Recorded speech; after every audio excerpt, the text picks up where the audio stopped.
So my name's Mike Quinn. I came from Australia originally, born and grew up in a town by the name of Warwick, which is about 160 kilometres southwest of Brisbane. So I'm a Queenslander. And Warwick is a town that during the winters was very, very cold, and the summers very, very hot. But the cold I don't like. I decided I didn't like being cold. So I left Warwick and went to Brisbane and worked, and then I worked in Western Queensland in agriculture industries. And then I was invited to come to Papua New Guinea to work on a 2-year contract in 1975, and that's how I ended up here in PNG. And I arrived in Papua New Guinea on the 1st of August 1975, and been here ever since. This year makes 50 years. So my background originally was in agriculture, so I came up to Papua New Guinea in an agricultural role, much like a diddy man, and worked for approximately 15 years in that industry before moving into real estate. So who were you with when you first came into Papua New Guinea? When I first arrived, I was recruited by a fellow by the name of Doug Hagen, and he was the owner of a business called Stockman's, and so he used to work for the same company that I was working for in Australia. He came up here originally, I think in about 1970, and started an agricultural firm called New Guinea Pastoral Supplies. And he ran that, and then, or started it and ran it, and then the opportunity came for him to buy out one of the shareholders in the business, Tom Lae, who was in the Markham Valley then. But the other partners, one of the other partners, decided no, they didn't want him to own any shares, so he started his own business, and he was in partnership with a fellow who only just recently passed away, Hugo Berghauser. And so they had a company which used to be Sapphire Small Goods in Lae. It became Markham Meats, and they set up Stockman's, and the business grew to the extent that Doug Hagen needed somebody to help him out, and he went back to the firm that I was working with in Australia. And at that stage, the agricultural industry was a bit depressed, and the firm I was with was retrenching staff, and I think my position was secure, but the work environment wasn't that nice, where people didn't know whether they're going to have a job the next day or the week after or whatever. So when he invited me to go to Papua New Guinea, I said, yeah, send me a ticket, I'll be there. And it was many months later that I hadn't heard from him, and I thought, oh, well, that's not going to come to anything. About 5 or 6 months later, he rang me up and said, I've got your ticket, I'm on the way. Here's our coffee. So yeah, I resigned from the company I was with. At that stage, I was working in a town called Kulpi in Western Queensland, and hopped on the plane and came to Lae. So when I arrived, it turned out that I arrived on the weekend that the Hagen show was on in 1975. And so my new boss, Doug, he said, no, don't bother coming to Lae. I'm not in Lae, I'm in Mount Hagen. Get on the plane and come to Mount Hagen. And so I flew on DC-3, side saddle. That was before they had seats going across. They were down the side of the aircraft. And those DC-3s were used for cargo as well as passengers. So the seats just folded down, little canvas seats, and flew side saddle on a DC-3 to Mount Hagen and met my boss up there for the Hagen show. So that was a real introduction to Papua New Guinea, Hagen show 1975. And I spent the first probably week in Papua New Guinea driving around all different parts of the Highlands, going to amazing places and seeing things I never ever thought I'd see. We actually went, the roads were being built into a lot of outlying areas, and we had a conventional Holden utility, and so we took the first two-wheel drive vehicle into Yalabu in the Southern Highlands. So it's an amazing time. Places like Bia River, Wapanamunda, Barbag, and the Wagi Valley, bands, places like that. You know, my eyes were popping out of my head just about the whole time, I think, just seeing all the things that were up there. And I saw the Highlands before I saw the coast. And then I got down to Lae and I thought, well, how good's this? You don't get cold during winter. I think I like this place. So what were your first impressions of Lae and Papua New Guinea in those early years? Well, I thought it was very idyllic. Lae especially was called the Garden City. It was a beautiful city. Well, it wasn't a city then, I think it was a town. But, you know, gardens everywhere. The things that we didn't have then that we have now are big barbed wire top fences and razor wire and electric fences on things like that. The highest fence was probably about the height of this table, and nobody had any issues. There was no real problems with breaking under or anything like that. It was an idyllic green all the year round because it had wonderful rainfall there. People were amazing. When I arrived in Lae in 1975, you walk down 4th Street in the centre of town, and there's still people walking around in ice grass and things like that, which you never see anymore. But they were Highlanders and the like coming down to see the coast. Many of them had never seen saltwater before, and they used to go and look at it and sort of shake their head. And it was I suppose, seeing people come awake with independence, to know that this is actually now their country. They can go where they want, they can see what they want to see, and the roads had improved, so people were able to do things and go to places they'd never been to before, and it was just, they were a bit like me, seeing things for the first time. They were in awe of what was happening. So that's changed. Now people are far better educated, all that sort of things, but it was just such a contrast to what I'd been used to in Australia and things like that, and to me it was fascinating. I just wanted to see more and more. It was good. So what has kept you in Papua New Guinea for so many decades? Well, that's a difficult thing. I think simply the fact that I just love the place. I think for me there's just so many opportunities to help Papua New Guinea grow. As a young man, or maybe even a teenager, I remember my father telling me, son, try and make the world a little bit better for you having been in it. And I came to Papua New Guinea where I was, maybe you call it a small pond, and I was to some extent a big fish, and it gave me an opportunity to involve myself in things that I thought could make a difference, could possibly improve the country. And I thought, here's an opportunity to do some good, and I've been able to achieve that in many ways, and which I'm thankful for and also proud of. And the opportunity to do that is still there with me now. There's still so many areas that we can continue to improve and develop, and so I've been able to achieve things in Papua New Guinea that I would never have been able to do if I'd stayed in Australia. Could you share a defining memory from your early days that has stayed with you? Really, it's really hard to sort of come up with any particular thing. In that regard, I think really it's the opportunity to meet people that I've been able to meet over the years.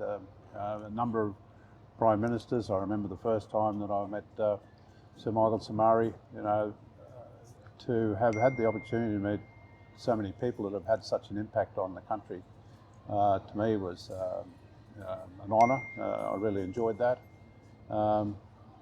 But, significant defining events, not good ones. There's bad ones that I remember and that were disappointments. The times that we had curfews, things like that. I was sad to see those sort of things occur in Papua New Guinea. There was no real need for them, but they did occur. And I suppose those sort of things made me sort of feel we've got to do more to try and improve the country. We shouldn't be having states of emergency. We shouldn't be having curfews. We should have a strong, vibrant country, and I suppose that made me want to continue to do what I could to help improve the country. Now, we'll come to your reflections on business and real estate. How did you get involved in the real estate industry in Lae? Right, so originally, as I said, I was in agriculture, ditty man type work. I ended up buying the company off Doug Hagen in 1982. I purchased that business. So I started a new company called Stockman's Agencies, and that was my business, and I had a partner in that, very good friend, Bill Clift, who was he was with the government at that stage, DASF, Department of Agriculture, Stock and Fisheries. Although he didn't work in the business, but he was a partner. So we had that from 1982 until 1988, not a long time. But there was a Goroka-based company called Farmset. Yes. And probably in the late 80s, every year the boss of that used to come and say, look, we don't have a business in Lae. We don't want to set one up from scratch. We want to buy your business. And I used to say, no, well, I'm not really wanting to sell it just yet. Come back in a year. Well, they did it about 2 times. And then I said, well, maybe it's time to sell. So in 1988, I sold the business to Farmset and stayed on as manager for 2 years. And then after 2 years, they decided they wanted to move in a different direction, and they wanted somebody else to run the business. And so I was made redundant. And I thought, well, what am I going to do now? I had a couple of blocks of land out at 3 Mile that I wanted to develop into some houses. And I thought, hang on, I know, I'll do real estate. And I had a very good friend in Port Moresby. His name was Graham Dunnage, who had been in real estate for a long time, very well-known person. He was with Professionals in Port Moresby. And I said, what's with this Professionals thing? He said, why do you ask? I said, well, I'm thinking of doing real estate in Lae. And he said, well, we're wanting to go to Lae as well. Why don't we join forces? And so we did. Started the Professionals. And the main reason I did that is I was probably reasonably well known in Lae, but they knew me as the Mike Quinn, the ditty man. Most people thought, real estate? He doesn't know anything about real estate. So I had to work out how do I show that I know something about real estate? So I thought Professionals, that's a well-known name, and so I started Professionals, and instead of being Mike Quinn Real Estate, it became the Professionals, and that was in 1990. We started that, and so this year makes 35 years since I started that business in Lae. The Professionals in Port Moresby, unfortunately for them, wasn't well managed, and they went broke in about somewhere around 1995, 96. And so I took over the licence from Australia for the Professionals for Papua New Guinea. And we still have that. We later, after about 10 years, we reopened an office in Port Moresby, and I formed a partnership with a lady in Port Moresby named Agi Doko, and so we're partners in our Port Moresby business, and we own our Lae business outright.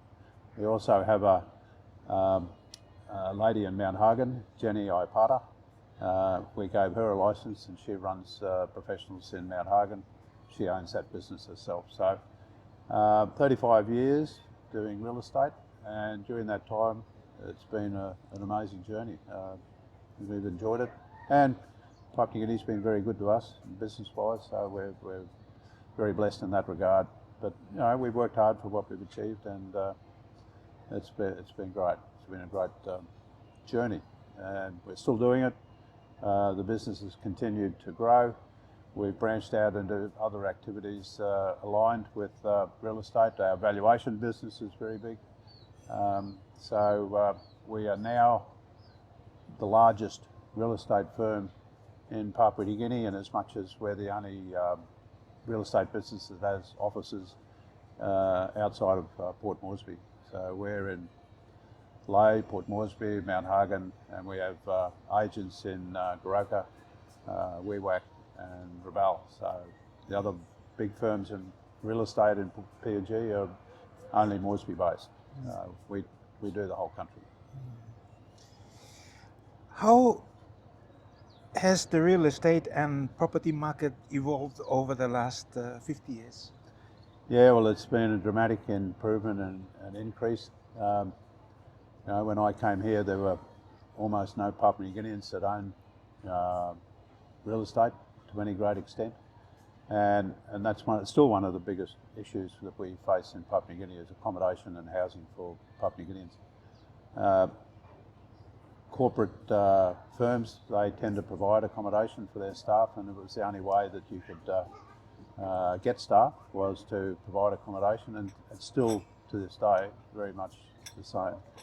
But people tended to live in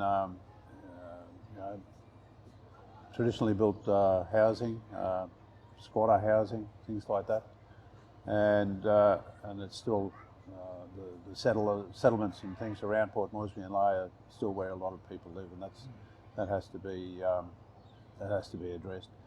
But when you look around Port Moresby, Lae, the growth that you see is just unbelievable. It's just hard to imagine that when I arrived when I got into real estate in 1990, that I'd see the things that you see now. So we've grown and grown, we've developed and we've developed. Have we done enough? No. Is there room to improve? Absolutely there is. And is there a need to? My word, we have to do a lot more building, particularly residential accommodation for Papua New Guineans, because the days of going back to your place, retiring, whatever, those sort of things are gone. We now have people that have spent their whole life in a city. They don't have an arse place really to speak about. So they have to develop their own roots in places like Lae and Port Moresby, Goroka even, Mount Hagen. They don't have an arse place to go to. This is now their arse place, and we've got to provide for those sort of people. Are there moments or milestones in your real estate career that you're particularly proud of? Yes. As I mentioned earlier, our original brand, Professionals in Port Moresby, went broke, shut down, bankrupt. And at that stage, real estate had a bit of a bad taste on people's mouths. There were some unscrupulous people involved in real estate, and unfortunately the original Port Moresby Professionals was one of the ones that people lost a lot of money from the guys that ran it back then. And I thought there's something we have to do to try and improve the image, have some controls and checks and balances in place. So I started an organisation called back then it was called the Real Estate Agents Association, and it was an attempt to get all the real estate agents together so that we could have a code of ethics, have some rules, have a way to have some conformity, and give people the feeling that they could trust the people that they were dealing with. So I was in Lae. Most of the big real estate agents were in Port Moresby at that stage, and I think they saw me as a neutral sort of person. So when I came to Moresby and knocked on all the doors and said, listen, our industry's not got a good reputation, let's do something about improving it, why don't we start an organisation? And they all decided, yes, we should. So I started the Real Estate Agents Association, and then I realised after a little while the real estate agents were only a small part of the real estate industry in Papua New Guinea. So we changed our focus and we changed our name from the Real Estate Agents Association to the Real Estate Industry Association. And to this day, it's still functioning. It's now been going about 25 years. I founded it. I was the initial president. I stood down for a couple of years. A young fellow took over, but then he left the country. So then I had to take it back on again, and I'm still the president to this day. So I think my efforts, not just solely myself, we had a committee, but the intent was to improve the image of real estate in Papua New Guinea, particularly the real estate agents. We've achieved that. We have a code of ethics. I've also established through the REIA, which is the Real Estate Industry Association, established a relationship with the REIQ, Real Estate Institute of Queensland, and it was only earlier this year I went and signed a new MOU, Memorandum of Understanding, with the REIQ, and they treat us now as members of their association. Through them, I've been able to arrange training for people in the real estate industry, particularly in property management, so that all the big buildings and things around are managed properly. So we bring trainers up from Australia and we do courses here in Papua New Guinea in real estate, not just for our members. Courses are available to be attended by non-members and anybody, even mama papa real estate developers or people that own their own little real estate portfolio.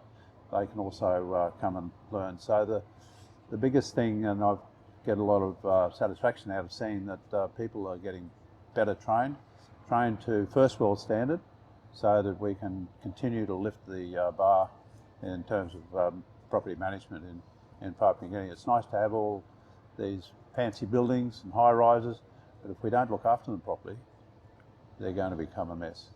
So the Real Estate Industry Association is still going. In fact, we had a general meeting last week, and I think it's going to continue to grow and develop. We've now got a lot of Papua New Guinean members, particularly on our committee. It's no longer an expatriate-dominated organisation, and I sort of feel we're definitely heading in the right direction, and we're getting a lot more Papua New Guineans showing interest in developing that. So my focus hasn't totally been on our own business. It's been about trying to improve the image of the real estate industry generally in Papua New Guinea. Okay, Mike, we'll come to your role with the Morobe Show and the community. You have been deeply involved with the Morobe Agricultural Show for decades. What motivated you to take on such a big community role, and when did you start? Well, I joined the Morobe Province Agricultural Society in 1976. So this year makes 49 years as a member. And I started just as a committee member and then moved into other roles as I spent more time with the Show Society. I was involved in commercial exhibits, looking after those, involved in livestock, looking after those sort of things. I moved on to become a vice president, which I did for many years. And it's probably not a nice thing, but we went through a period of time where we, post-independence, where it was appropriate to see Papua New Guineans in the primary roles rather than expatriates. And so for quite a few years we had Papua New Guineans as the president, and I was the vice president behind them, doing a lot of the work, because a lot of those people, with respect to them, they hadn't been involved for long, and so they really didn't necessarily know what to do. Almost like a figurehead. It wasn't meant to be that way, but that's sort of the way things were. Anyway, we had a president that decided to no longer be involved, and one of my mentors back then, Jim Jacobson, he said, well, you seem to be doing most of the work, you might as well wear the hat. And so I became the president. And in what year? I can't remember exactly when. So I was president for about 30 years. So I'm guessing it's got to be in the 90s somewhere. Probably somewhere in the 90s. And so I ended up doing that, I think, for about 25, 26 years. And then I stood down and another person took over for a couple of years. And then they relinquished the role, and so I was asked to go back in again by a number of committee members, and so I said, okay, I'll come back again. And it was 2 years ago that I completed 30 years as the president, and I thought that's enough. We need new ideas, maybe new directions. I've been doing it too long, time to change. So I stood down.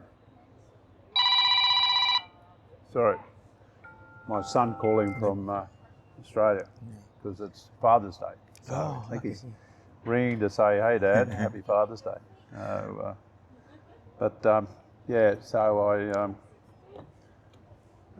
So I'm now what they call the immediate past president, and I'm not out of it. I'm still very much involved, but I'm no longer the boss, and that suits me fine.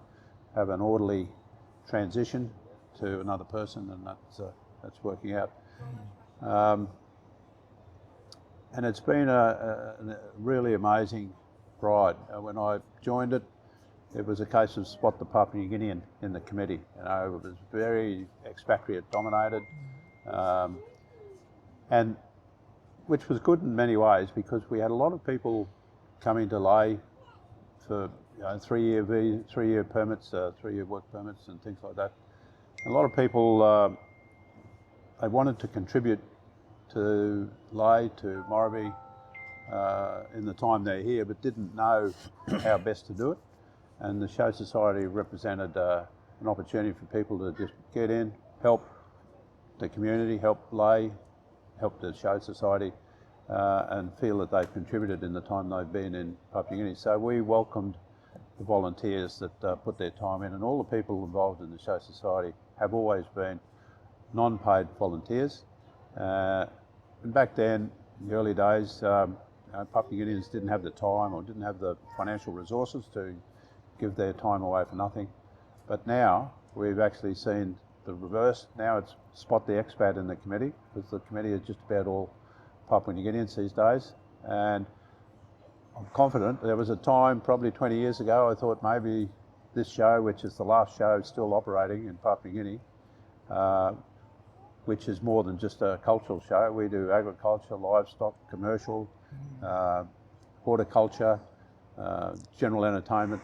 It's the last of its kind still operating in Papua New Guinea. I thought this is probably going to die out, but no, it's getting bigger and bigger and stronger than ever. And the number of Papua New Guineans that are now involved in making the decisions, in making things happen, is just it just fills you with a lot of confidence and pleasure to see the direction that it's now taking, and the fact that there are Papua New Guineans that are keen to volunteer their services, volunteer their time, and to contribute to something special that'll go hopefully many, many years more.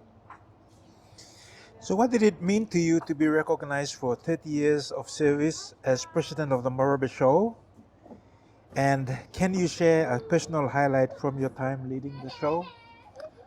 The opportunity to be president was something special. I think, like most people, I never joined it with the intention of being recognised or anything like that. I did it to try and to do something good, to feel better about things. So the fact that at one stage I was recognised and made a member of the Order of Logohu was a real thrill. I was just very, very proud, and it was unexpected. I had no real intention of expecting anything, so it was amazing. I was quite humbled by the whole thing, and to go across to Port Moresby, to Government House, the Governor General, to pin that medal on my chest, I was very proud and very humbled by the whole experience. So, the show is something that I did, as I said, my father said, leave the world better off if you can, for you having been there. I thought that was one way I could achieve that, and not wanting or necessarily expecting any recognition for it. The fact that I had no idea it was coming, it was something very special. Over years, the shows have been, amazing. This year we've got our 62nd Morobe show. We've had 5 years since the Show Society started. Well, I think it was 1958. 5 years we haven't been able to have a show. 1 year was because of big floods, and the rivers were in flood. The Yalu bridge got washed out. People couldn't come and go, so we had to cancel the show. Another year we had a state of emergency and curfews, and so we had to cancel the show that year. That was a shame. And then the other time was when there was an outbreak of cholera, and we couldn't risk having people from the Highlands coming down to Lae and contracting cholera and taking it back to the Highlands, and so we had to cancel the show that year. The other 2 years we didn't have a show, well, of course, was in COVID. So there's 5 years we haven't been able to have shows. The rest of the time we've had very successful shows. They've worked out very well, some better than others. We have a rather strange way of determining when the show is on. It's an old farmer's way of working it out, but we have our show on the weekend closest to the full moon in the month of October, and consequently, Lae, as you know, has a very big wet season. We have a lot of rain. 1 year, I think it was about 6 or 7 years ago, we had something like 6 metres of rain in 1 year. We've never had a show washed out by rain. We've had some wet ones, but never a show that we had to cancel because of weather, and that, we believe, is because of the farmer's story of having the show closest to the full moon.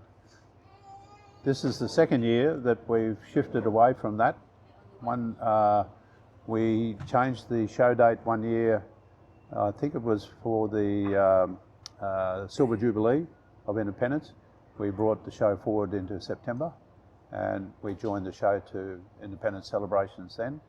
And we're doing it again this year, the Golden Jubilee. We brought our show forward into September, and it's on this coming weekend. And it's the lead into the Independence celebrations in Lae.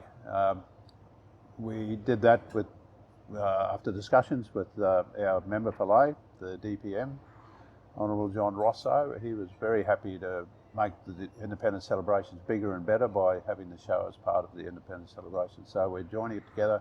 So we're going to have over a week of celebrations in Lae by amalgamating the show with the Independence celebrations. But other than that, you know, we've had some great shows. Again, I suppose an indication of how we're maturing.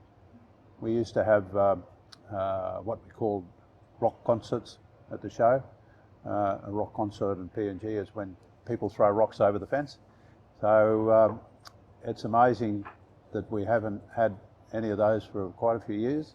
The police used to be firing tear gas and things like that.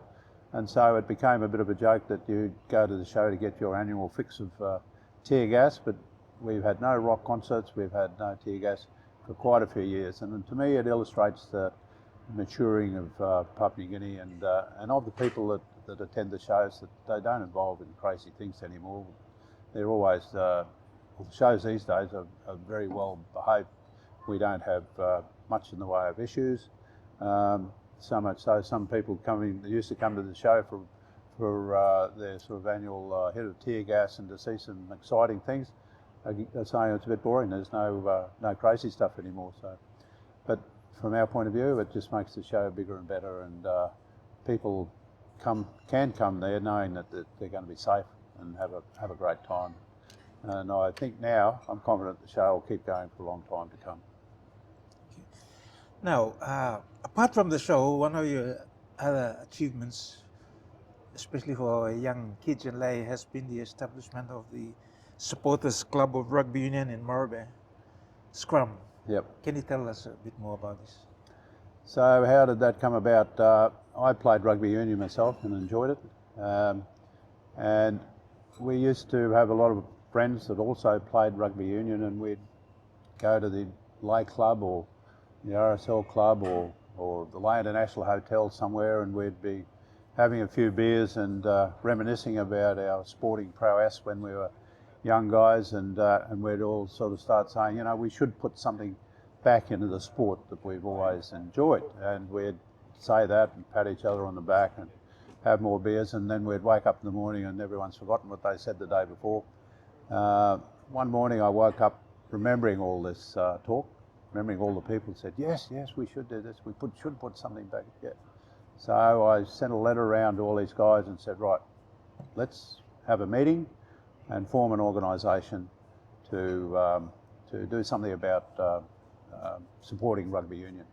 And so we had our initial formation meeting, and I remember saying to people, look, what if we could say have a couple of lunches a year, and what if we could raise, who knows, maybe 5,000 a lunch, 10 grand a year, and put that into rugby union. Yeah, you reckon you could get that much? Oh, I reckon we could, So we went ahead and we formed it, and at the meeting where we got a steering committee together to get it started, and I suggested, why don't we have a name that sort of represents something like in rugby union, ruck or maul or something like that. And the guy, one of the fellows said, scrum, yeah, something like that. No, he said, that's what I'm saying, scrum, call it scrum. What do you mean scrum? And he said, Supporters Club, Rugby Union, Morobe, scrum. Well, talkie died. You couldn't come up with a better name. And that's how Scrum was formed. We had our first lunch. We had 100 people there. I think we raised about 20,000 in our first lunch. And it's just grown and grown to the extent now that I think we've had about 60 lunches. We've raised millions. I remember one lunch, we raised just over 400,000 in one lunch. So all of that money has been put back into rugby union in Lae in general. Sometimes when PNG rugby unions had financial difficulties, we've helped them out as well. But our focus has been Lae and school kids. And so at one stage we had something like 5,000 school children playing touch rugby. We had 24 high schools playing 15-a-side rugby. Now we've got the girls involved as well, and over the years we've raised millions. We provide jumpers, uniforms. We have a permanent staff of development officers headed up by Robin Terreri, who was a very prominent ex-PNG Puk Puk. He's virtually put his whole career into keeping Scrum going, and it just keeps on going. It's still a great success. So that was the inaugural president was a fellow by the name of Kerry McDonough. Kerry and I basically put it together. Kerry unfortunately has passed away, but he was a remarkable bloke and he helped get it started, and it's just been a great success. So again, something that I feel proud of, and we've achieved something for Moresby, our schools, and it's still working. That's the good thing. It's good to start something that keeps going, doesn't die out over a few years, and we can talk about it when it used to be around. Well, now we can still talk about this while it's still here, which is fabulous and great success. Mr. Quinn, from your perspective as a long-time resident, what have been the biggest changes in Papua New Guinea over the last 50 years? Biggest changes, well, there's been so many, but just the general maturing of the country and the people, as far as becoming Papua New Guineans. Before they used to be small ethnic groups and they were only concerned about their own arse place or whatever. To see people now, the respect they have for our flag and those sort of things, I think is phenomenal. The PNG flag was raised in 1975, and here it is 50 years later. You look around Port Moresby today and there's just flags everywhere. It's just amazing. Highlights and things and growth. It just, despite itself, Papua New Guinea continues to grow. No one can say that the political scene in Papua New Guinea has been particularly good. In fact, it's been particularly bad. But despite that, the country still grows. Things still happen. Roads still get built. People are still employed. We need to do a lot more than what we have done. We've been poor managers. I think there's a saying that says you can't put a wise head on young shoulders. And when Papua New Guinea became independent, a lot of young people assumed pretty serious roles. Even the Grand Chief was a young man when he became Prime Minister. And knowledge is learnt, it's not inherited. You have to learn these things as you go along. And a lot of young people were put in roles, secretaries of departments and things. And even though they had been mentored by expatriates who were here when Australia was running the country, all of a sudden they were the boss now and not the one learning. And unfortunately, I think independence was pushed on Papua New Guinea too soon.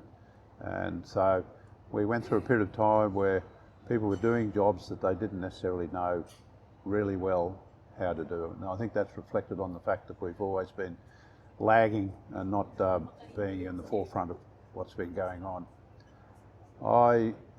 I'm 71 years old now.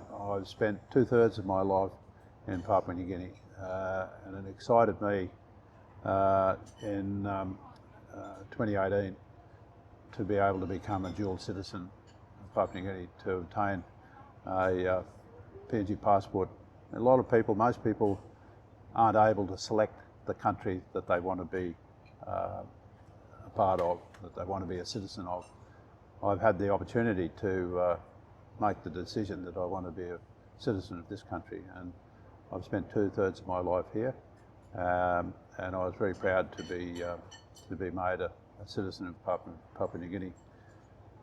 I've enjoyed my journey. It's been a great journey, but Papua New Guinea needs to change its, in my opinion, it needs to change its views.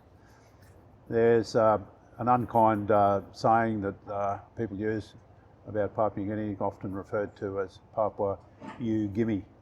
And there's another saying that I sometimes use, you know, that you don't know what you've got till it's gone. And there's Papua New Guineans around now that still remember the days when roads were good, when everything ran on time, the electricity never shut off, Like those me. sort of things. Yeah. And so, you know, people remember that and they say, why can't we go back to that? Why can't we achieve that? Well, we can, but we need smart people to do it. And what I believe is that if you get something given to you for nothing, you don't value it, you don't treasure it to the same extent as if you had to get your keeners out to buy it, or you had to put many hours of work into building it.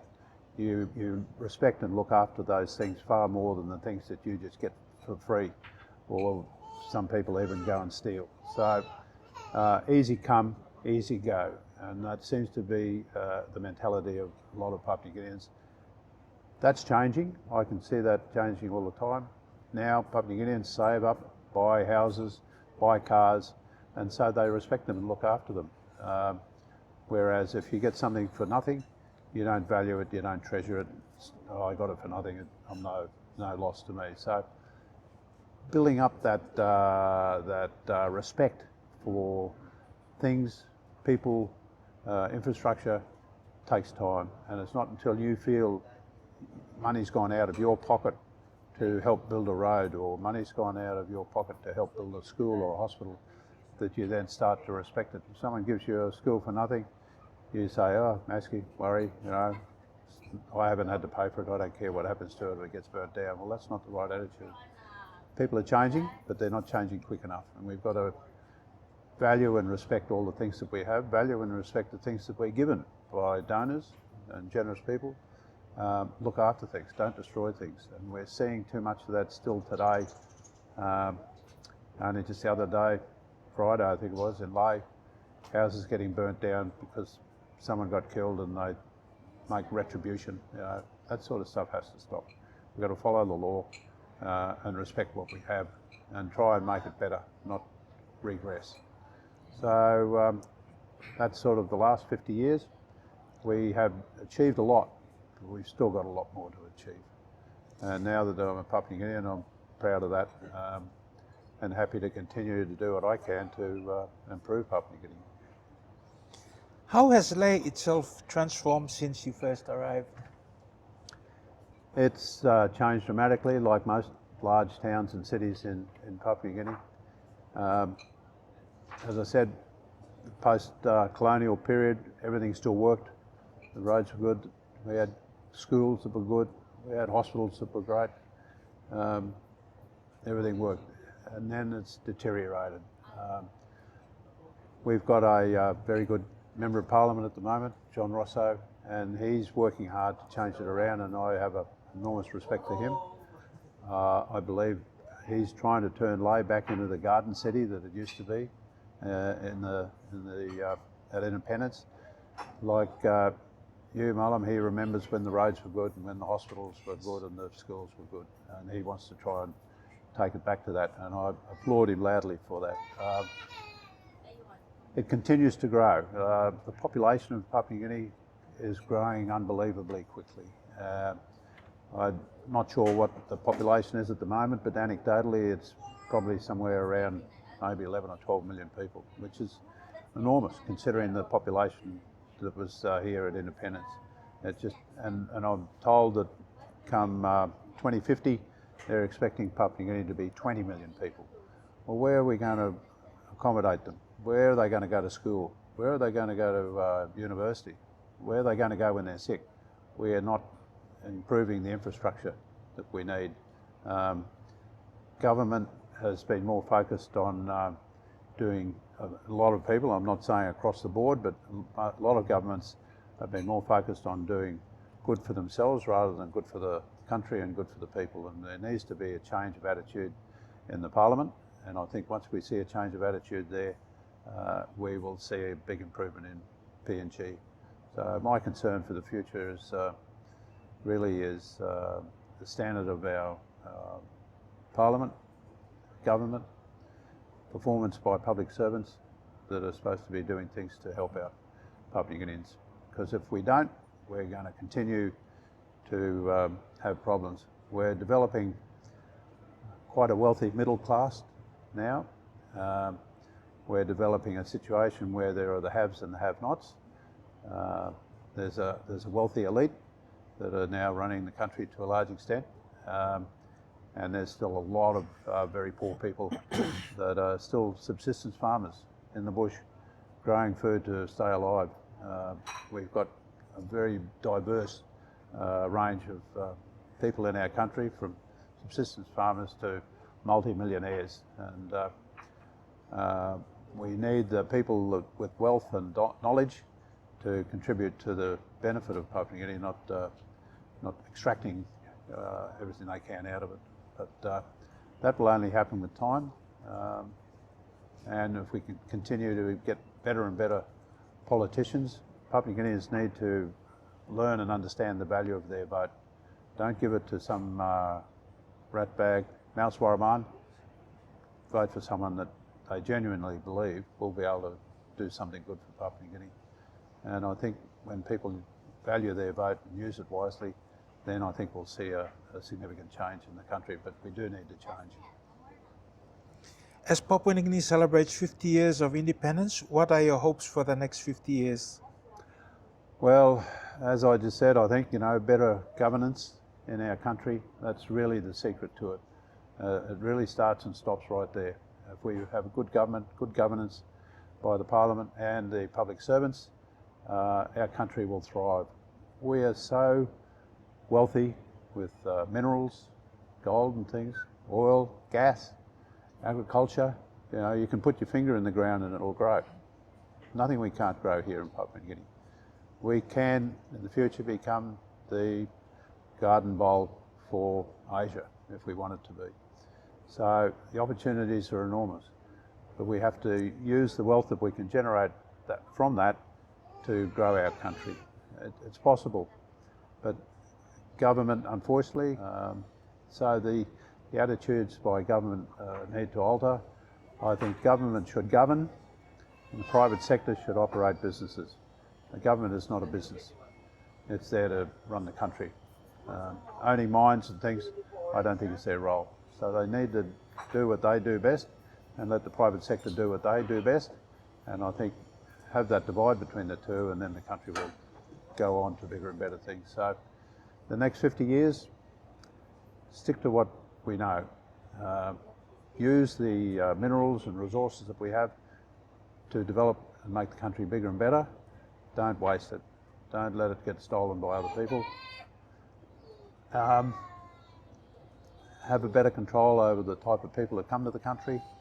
We seem to be getting more and more expatriates in this country than we ever had way back. And a lot of those people aren't necessarily here to do good for the country. They're here to fill their pockets and go, and that's a thing that disturbs me. We need to just grow the country, and I think the next 50 years have the opportunity to be amazing, fantastic, but there's a lot we need to do to make that happen. One last question. After all these years, what makes you most proud to call Papua New Guinea home? Well, I just still can't get over the way the country is. When I arrived here, 21 years of age, looking for a bit of adventure, going through the Highlands, seeing the people, seeing the beautiful country that we have, the scenery. I just still can't get over that. We've been blessed to have a little place we can go to in Malalo, a place called Salamaua, outside of Lae, and you go over there and you're virtually living in a village. Before going to Salamaua, I used to live in a village, at a place at a house in a village called Busama, and it's a great place. And 99% of Papua New Guineans are just genuine, warm, friendly people. We've got that small percentage that are troublemakers, won't conform, for whatever reason, make life difficult for others. But just getting into the village environment, seeing people that have nothing much, subsistence farmers, yet they have a smile on their face, they're pleased to sit down and talk. That's what never ceases to amaze me and make me feel warm in my tummy that I like this place. And I've got no ambitions of leaving. My wife and I, my wife's been here pretty much the same time as I have. We've got no ambition to go anywhere. We try and retire or semi-retire soon, but Papua New Guinea's home until we get to the stage where we have need of high standard of medical assistance or something. We might have to leave, go away then, but until that happens, Papua New Guinea's home. It'll be that way as long as possible.